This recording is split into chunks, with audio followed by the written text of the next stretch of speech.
Hi everyone, welcome back to Forward Therapy. This is your May CHT prep of 2024 practice questions. If you haven't been here before, the way this works is there are 15 questions. You're going to go through them as if you're taking the test. So make sure you record your answers, take time to pause if you need to. And then after the 15 questions, we'll actually go back through them. We'll go through the correct answer and the rationale behind that. So get excited, get ready. It's always fun to study for the CHT exam. So without further ado, let's get into it. Question 1. A patient with rheumatoid arthritis presents with their thumb positioned in MP flexion with IP hyperextension. Which type of thumb deformity is this? A. Type 1, B. Type 2, C. Type 3, or D. Type 4. Question 2. Your test is taking this test, but my test is seeing if I can pronounce this word. Which of the following describes cryoglobulinemia? A. Cyanosis, pallor, redness following exposure to cold. B. Tissue ischemia due to an abnormal blood protein turning into a gel. C. A histamine response that causes hives as a localized response to cold. Or D. Anemia due to hemoglobin being released from damaged red blood cells. Question 3. A patient presents to the clinic after an extensor tendon repair at the level of the MCP joints. Which zone does this best describe? A. Zone 2, B. Zone 3, C. Zone 5, or D. Zone 6. Question 4. Which of the following is true regarding TFCC lesions? A. Central tears are usually due to trauma. B. 80% of all TFCC tears are peripheral. C. Due to poor vascularity, peripheral tears are often not repairable. Or D. Degenerative TFCC lesions can lead to ulnocarpal arthritis. Question 5. Which of the following is an intrinsic stabilizer of the distal radial-ulnar joint? A. Dorsal ulnolunate ligament. B. Extensor carpi ulnaris tendon. C. Interosseous ligament. D. Pronator quadratus muscle. Question 6.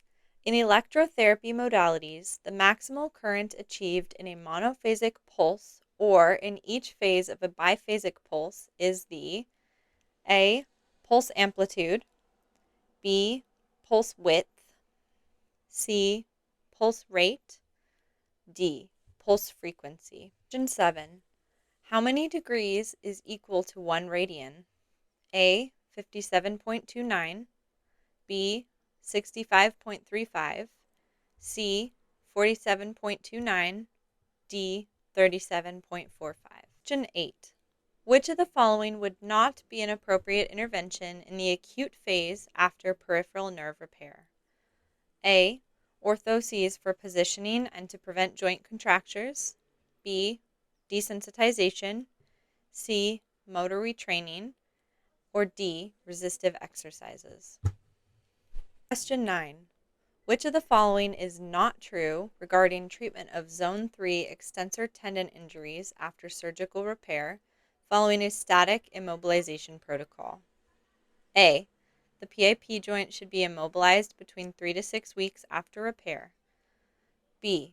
If the lateral bands were not injured, the DIP joint may be left free from the orthosis. C. PIP flexion should be limited to 45 degrees initially after the immobilization period. D. After the immobilization period, extensor lag at the PIP joint is carefully monitored. Question 10. In a patient who presents with a chronic boutonniere deformity, which structure would you anticipate is tight? A. Transverse retinacular ligament. B. Triangular ligament. C. Lateral bands. D. Oblique retinacular ligament. Question 11. Which of the following statements about the FDS tendon is true? A.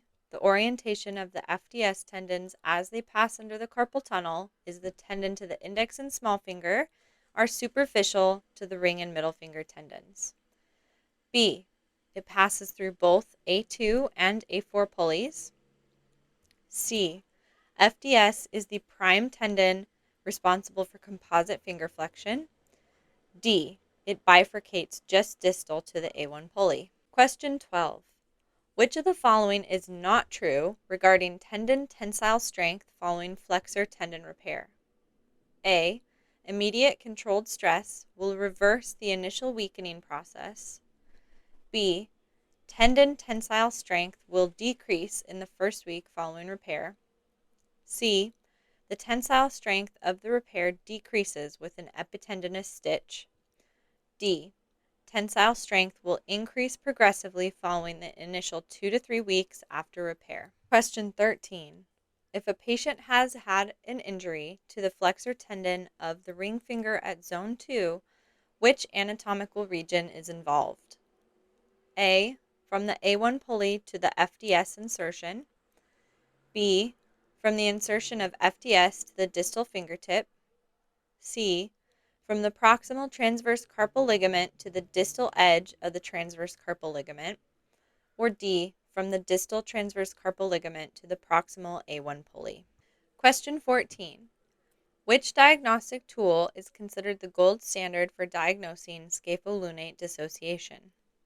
A. Arthrogram. B. Fluoroscopy. C.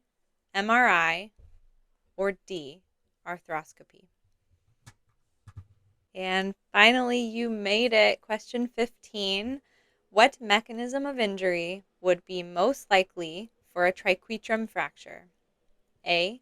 A direct blow to an abducted thumb. B. A fall on outstretched hand with translational compression force. C. Forced wrist extension and ulnar deviation.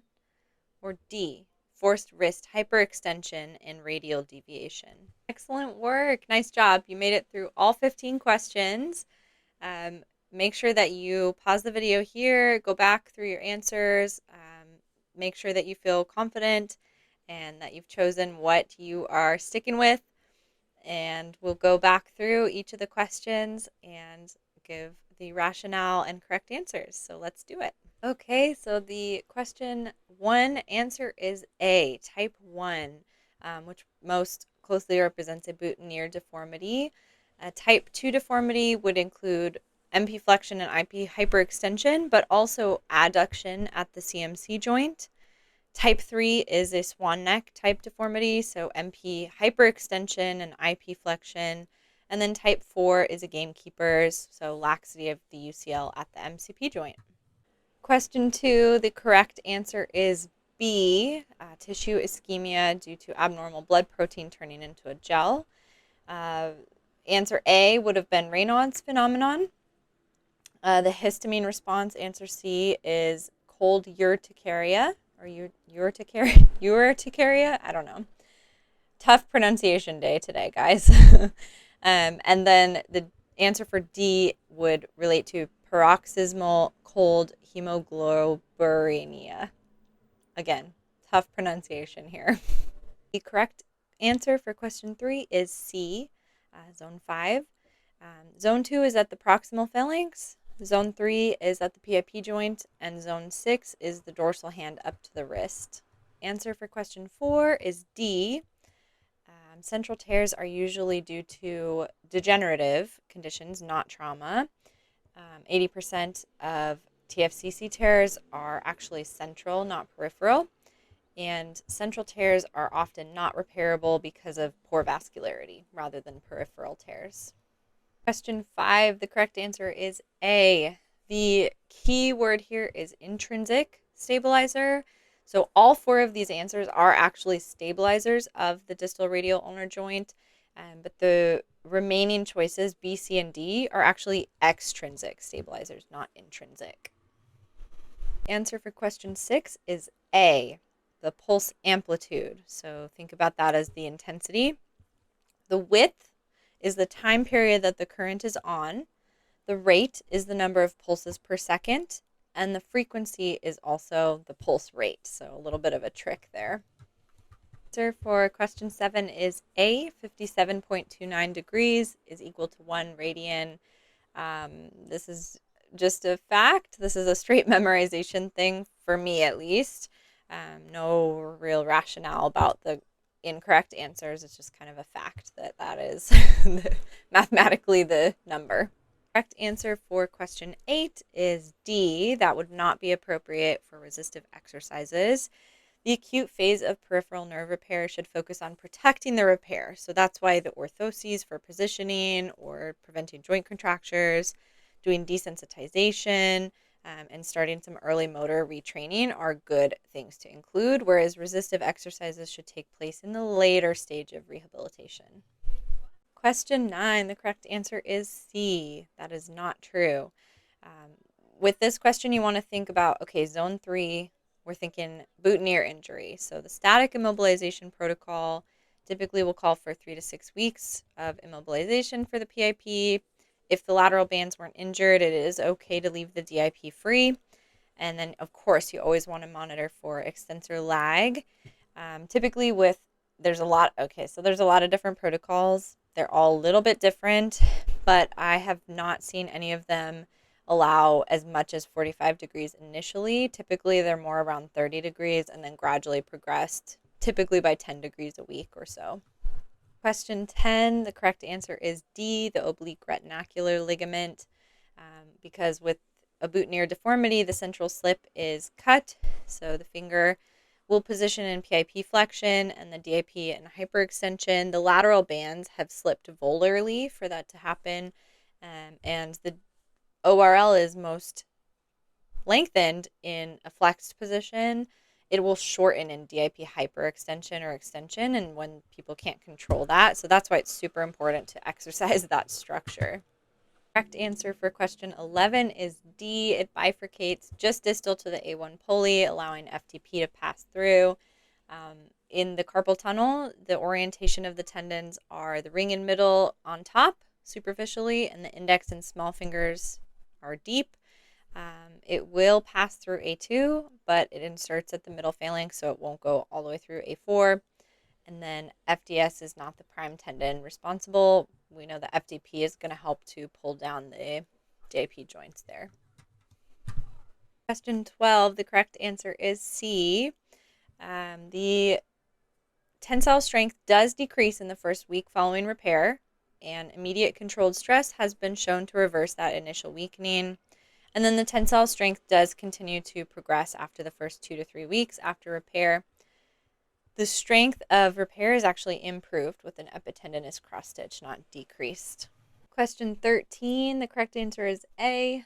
Zone 1 is from the distal FDS insertion to the distal fingertip. Zone 4 would be from the carpal tunnel. And then zone 3 is from the distal end of the transverse carpal ligament to the proximal A1 pulley. And question 14, correct answer is D, arthroscopy. That is currently the gold standard for diagnosing and assessing the type of scapholunate dissociation. But not least, question 15, correct answer here is C. The direct blow to the thumb typically will be a trapezium fracture. The fouche with repetitive compression force typically will be lunate, and then forced wrist hyperextension and radial deviation most likely would be scaphoid. Everyone, hopefully that was helpful for you. Feel free to comment below, give me any feedback that you have, what you would like to see in these types of videos in the future. I want to make them how you want them, how they would be most useful for you if you're preparing for the CHT exam, or if you're kind of starting in your hand therapy journey and you just want to start studying or learning more information. I want to make this useful for everybody. If you did enjoy this video or any of my content, I do really appreciate when you are able to subscribe. Thank you so much. It does really help. And give this video a thumbs up if you enjoyed it. And I hope to see you in the next one next month.